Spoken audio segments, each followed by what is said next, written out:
Bayangkan sebuah negara yang dulu hidup makmur, rakyatnya kaya raya, dan dunia memandangnya dengan kagum. Tapi kini yang tersisa hanya reruntuhan ekonomi, utang menumpuk, dan generasi muda yang harus berjuang untuk sekedar bertahan hidup. Kekayaan bisa memabukkan, dan ketika keserakahan korupsi serta salah urus menggenggam erat kekuasaan, sejarah mencatat satu demi satu negara yang runtuh dari kejayaan menjadi kemiskinan. Inilah kisah negara yang dulunya kaya, kini terpuruk miskin. Yang pertama ada Nauru, pulau surga yang bangkrut. Di tengah Samudra Pasifik ada sebuah pulau kecil bernama Nauru. Tahun 1970-an, Nauru adalah negara terkaya di dunia berdasarkan pendapatan per kapita. Semua karena satu hal, yaitu fosfat. Tanah mereka mengandung fosfat murni atau pupuk emas putih yang diburu seluruh dunia. Rakyat Nauru hidup seperti raja, mobil mewah, rumah besar, dan perjalanan ke luar negeri jadi hal biasa. Tapi mereka lupa satu hal, fosfat itu terbatas, dan ketika tambangnya habis, kekayaan pun lenyap. Pemerintah salah kelola, uang dihambur-hamburkan, investasi gagal, dan kini 90% wilayahnya rusak parah. Rakyat hidup dari bantuan luar negeri, dari surga dunia menjadi bangkrut. Yang kedua ada Venezuela, negeri minyak yang terlilit krisis. Dulu negeri ini dijuluki Mutiara Amerika Selatan dengan cadangan minyak terbesar di dunia. Negara ini hidup bergelimang dolar, pendidikan dan kesehatan gratis, bahan bakar minyak nyaris tak berharga dan rakyat hidup sejahtera. Namun saat harga minyak jatuh dan pemerintah terus mengandalkan ekspor minyak tanpa disertifikasi ekonomi, badai mulai datang. Ditambah kebijakan ekonomi yang keliru dan inflasi gila-gilaan.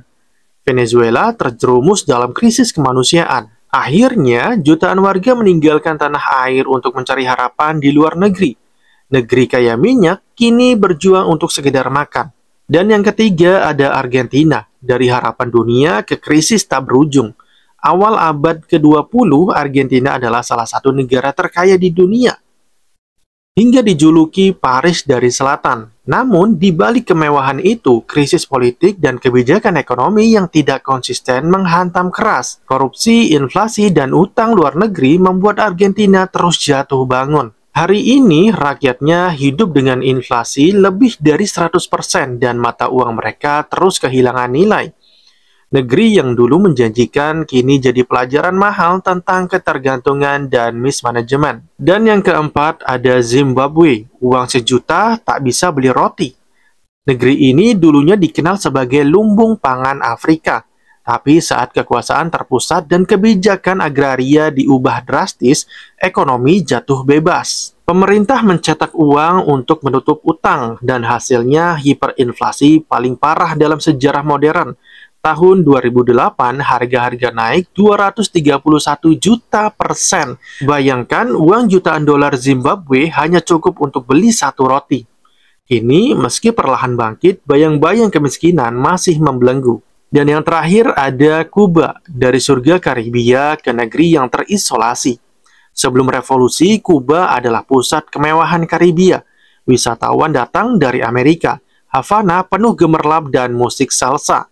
Tapi setelah revolusi 1959 dan embargo Amerika Serikat, Kuba perlahan kehilangan napas ekonominya. Pemerintah bertahan dengan ideologi sosialis, tapi tanpa dukungan ekonomi global, rakyat hidup dalam keterbatasan. Walau pendidikan dan kesehatan tetap baik, ekonomi mereka stagnan dari kemakmuran kapitalis menjadi kesederhanaan yang dipaksakan. Sejarah mengajarkan kita satu hal penting. Kekayaan bukan jaminan kesejahteraan abadi. Tanpa pengelolaan yang bijak, tanpa investasi pada manusia dan masa depan, setiap kejayaan bisa runtuh kapan saja. Negara-negara ini bukan sekedar kisah sedih, tapi peringatan bagi seluruh dunia bahwa kemakmuran tanpa visi hanyalah ilusi sementara.